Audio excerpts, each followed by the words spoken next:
नमस्कार। MHD 6 के अंतर्गत आज हम नवजागरण और आधुनिक बोध इस विषय पर चर्चा करेंगे। तो नवजागरण और आधुनिकता का बोध भारत के अंदर कब हुआ? तो नवजागरण का प्रारंभ जो है, जैसे कि हम सभी जानते हैं कि नवजागरण जो स्थिति आई, वो मुख्य रूप से आई है, वो 1857 के युद्ध के उपरांत आई है।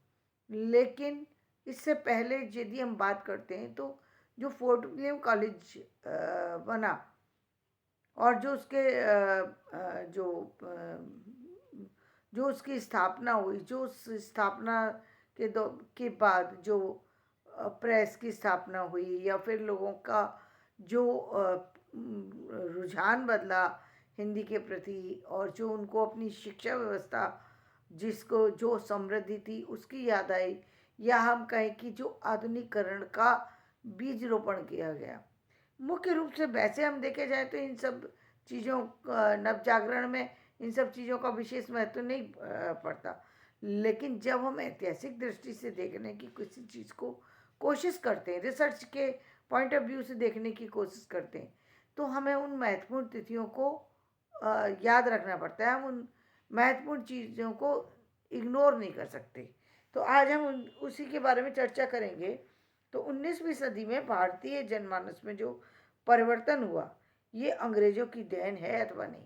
ये लोगों के मन में प्रश्न उठता है कि वास्तविकता में ये अंग्रेजों की देन है या अंग्रेजों की देन नहीं है। तो इस पर हम कुछ बातें करते हैं। अंग्रेजों के भारत में आगमन से भारतीय जनमानस प्रभावित हुआ, इसका सीधा प्रमाण ये है कि इस देश के जिस भाग से उनका प्रभुत्व स्थापित हुआ, उसी भाग से भारतीयों में नवजागरण और आधुनिकता की चेतना का प्रारंभ हुआ। अब इसका प्रमाण जब हम खोजने की चलते हैं तो वो ये कहते हैं कि इसका प्रमाण मुख्य रूप से ये है कि जहाँ पर अंग्रेजों का सबसे ज़्यादा वर्चस्व था, जहाँ पर उन्होंने चीज़ों को सबसे पहले शुरू किया, वो वही जगह है जो कि ब्रिटिश साम्राज्य से संबंध रखती है।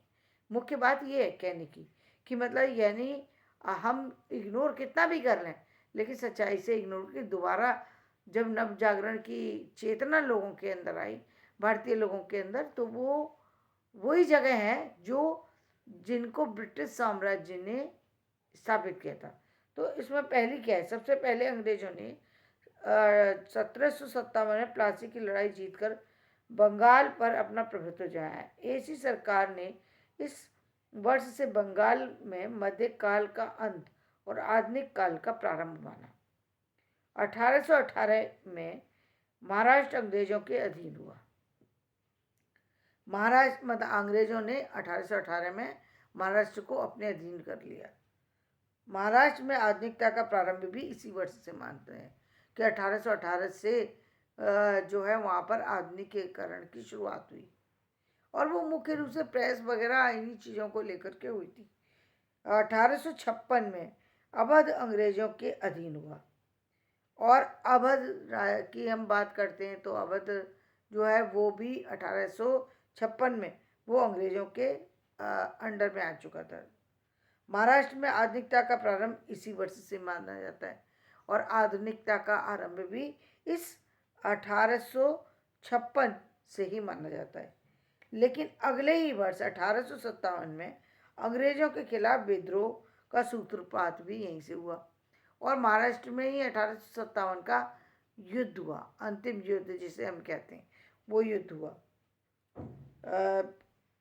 जिस क्रम से और जिन स्थानों से भारत पर अंग्रेजों का शासन स्थापित होना शुरू हुआ, उसी क्रम से और उन्हीं स्थानों से अंग्रेजी प्रशासन, शिक्षा संस्थाएं, पत्र पत्रिकाओं का प्रकाशन, समाज सुधार के आंदोलन आदि का प्रारंभ हुआ।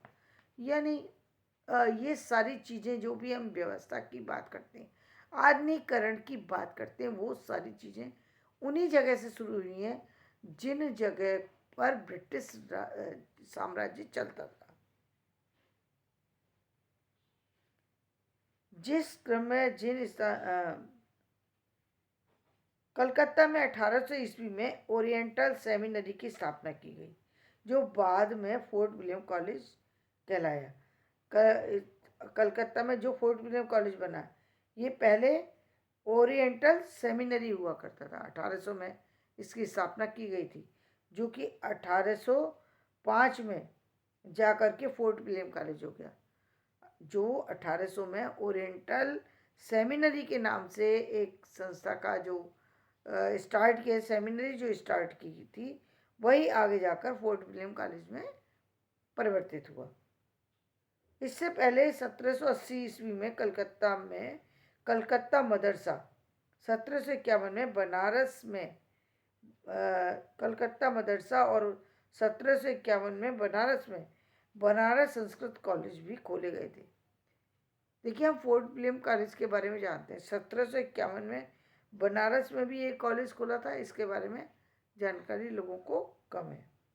1857 ईस्वी में कलकत्ता, मद्रास और बम्बई विश्वविद्यालयों की स्थापना हुई।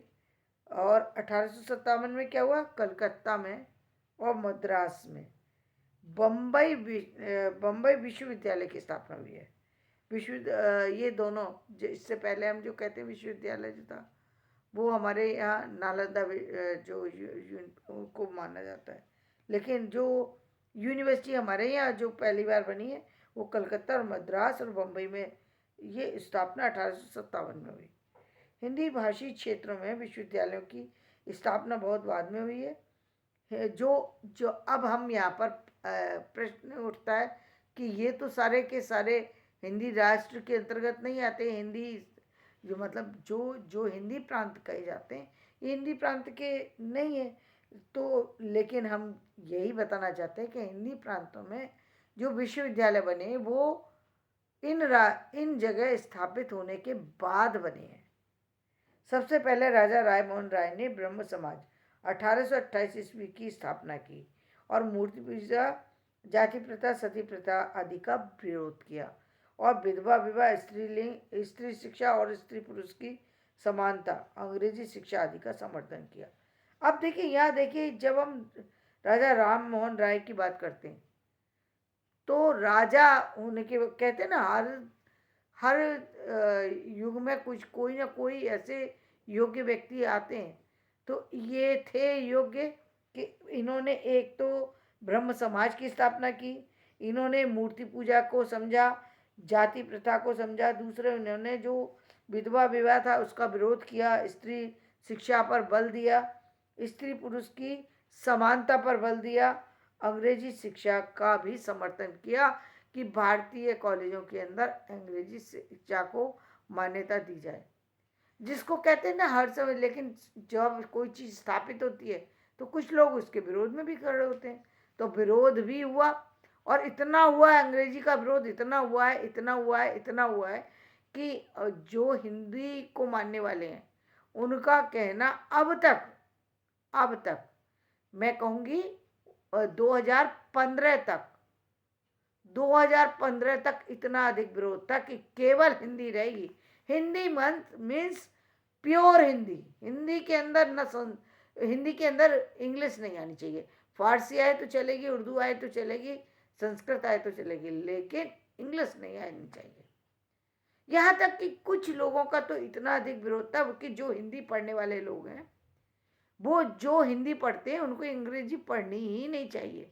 अब बताइए, जब हम सुधार की बात करते हैं, एक तरफ हम कहते हैं कि हमारे भारत की उन्नति होना चाहिए, हम दूसरी तरफ अवनति की दास्तान अपने हाथों से लिखने लगते हैं।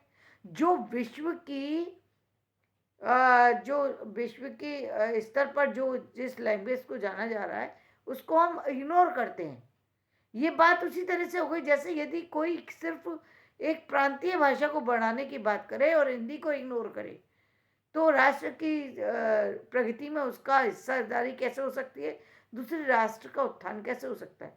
यदि हम इस तरीके से देखें तो भारत तो बहुत सारे प्रांतों में बटा हुआ है, फिर तो बहुत सारी भाषाएं होंगी, तो यहाँ तो कोई एक भाषा ही नहीं बन पाएगी। तो जब हम बातें बड़ी बड़ी करते हैं तो हमें अपने दिल को भी बड़ा करना चाहिए, हमें उसको लचीला बनाना चाहिए, जो कि अब जा कर के बनाए। अब हम हिंदी जो है बाइलिंगुअल युग की शुरुआत हो चुकी, लेकिन बाइलिंगुअल युग को अब लोगों ने स्वीकार कर लिया। अब हिंदी भाषी लोग क्षेत्रों में हिंदी जानने वाले लोगों के लिए ये कोई अनिवार्यता नहीं रह गई कि वो इंग्लिश पढ़ेंगे ही नहीं। पहले ऐसा ही मान करके चलते तो इसलिए पढ़ते भी नहीं थे। जब आप पढ़ेंगे नहीं, जब आप समझेंगे नहीं, तो समाज की जब जब समस्याएं आएंगी उनका समाधान कैसे करेंगे? वो समस्याएं कोई आपके प्रांत से ही जुड़ी हों, कोई आपके राष्ट्र से जुड़ी हो, ये तो जरूरी नहीं है। मुद्दा तो विश्व के किसी भी कोने से उठ करके खड़ा हो सकता है। और आपको कोई तो ऐसी भाषा होनी चाहिए, ठीक है भाई, अनुवाद की व्यवस्था हो गई, लेकिन अनुवाद अनुवाद होता है। आपकी योग्यता योग्यता होती है, अलग योग्यता होती है, जो कहीं ना कहीं बहुत प्रभावित करती है। यदि यदि आप एक लैंग्वेज के साथ दूसरी, कम से कम आप मान लिया कि आप बहुत इंग्लिश में एक्सपर्ट नहीं है, आप इंग्लिश में आंसर नहीं कर सकते, अच्छी बात है, नहीं कर सकते, चल जाएगा। समझना तो कम से कम आना पड़ेगा कि वो सामने वाला कह रहा है। इतनी बात तो समझ में आनी चाहिए। लेकिन इतनी बात को समझने के लिए इंग्लिश तो पढ़नी पड़ेगी और अपनी भाषा में लचीलापन भी लाना पड़ेगा, जो कि अब लोगों ने इस बात को एक्सेप्ट किया है। और और अब वो हर स्कूलों के अंदर संपूर्ण विकास की बात कर रहे हैं। हम अब पूरे व्यक्तित्व के विकास की बात कर रहे हैं। पहले हम जो बच्चे का जो एक तरीके से विकास था, उसको कहीं हमने अवरुद्ध कर रखा था, अवरुद्ध कर रखा था। अपने छोटे छोटे सीमित दायरों में हमने चीज़ों को बांट रखा था, जिससे कि हमारे जो कहीं ना कहीं हमारे बच्चे ही इस व्यवस्था से परेशान थे। परेशान कैसे थे? जब तक वो परिवार के अंदर रहते थे तब तक वो उसी तरीके की चीज़ों को लेकर के चल रहे थे कि हमें इंग्लिश नहीं पढ़नी, हमें ये नहीं करना, हमें संस्कृत के ग्रंथ पढ़ने। भाई, संस्कृत के ग्रंथ पढ़ने से किसने मना किया? वेदों को पढ़ना चाहिए। मैं वेदों को पढ़ना ही चाहिए, अपने कोर्स में होना चाहिए, बिल्कुल होना चाहिए। शास्त्रों को अपने कोर्स में लगा होना चाहिए, बिल्कुल होना चाहिए। संस्कृत भी हिंदी के साथ साथ चले, बहुत अच्छी बात है। लेकिन भाई, जो भाषा हमारे विश्व के हर कोने कोने में गूंज रही है, उसकी जानकारी भी तो हमको होना चाहिए ना। उसको कौन समझाएगा कि भाई आपको और क्यों होना चाहिए? क्योंकि जो चीज़ बड़ी होती है वो चीज़ बहुत सारी सी संपन्नताओं को भी प्रदर्शित करती है और उसका प्रभाव है। आप देख रहे हैं, जब हमारे भारतीय लोग बच्चे विदेशों में पहुंचे, विदेश गए, तो वहाँ की जो पॉजिटिव चीज़ें हैं उनको भी तो लेकर के आए। आप नेगेटिव को ही देखने की कोशिश करते, पॉजिटिव को भी तो देखिए। जब तक कुएं का मेंढक तभी तक चिल्लाता है जब कि मैं कुएं के अंदर हूँ, जब तक मैं ही सर्वे सर्वा हूँ, जब तक वो कुएं के अंदर है। जब कुएं से बाहर आ जाता है, उससे मानो दुनिया तो बहुत बड़ी है, मैं तो एक कोने में भी कहीं नहीं आता। इस संसार का एक एक कहीं का कोई हिस्सा नहीं है, किसी भी हिस्से में मैं नहीं खड़ा हूँ। तब समझ में आती है दुनिया। तो मैं आज का वीडियो यहीं समाप्त करती हूँ। कल मैं वापस से इसी पर चर्चा करूँगी। धन्यवाद। मेरा वीडियो पसंद आए तो इसे लाइक करें, शेयर करें, सब्सक्राइब करें।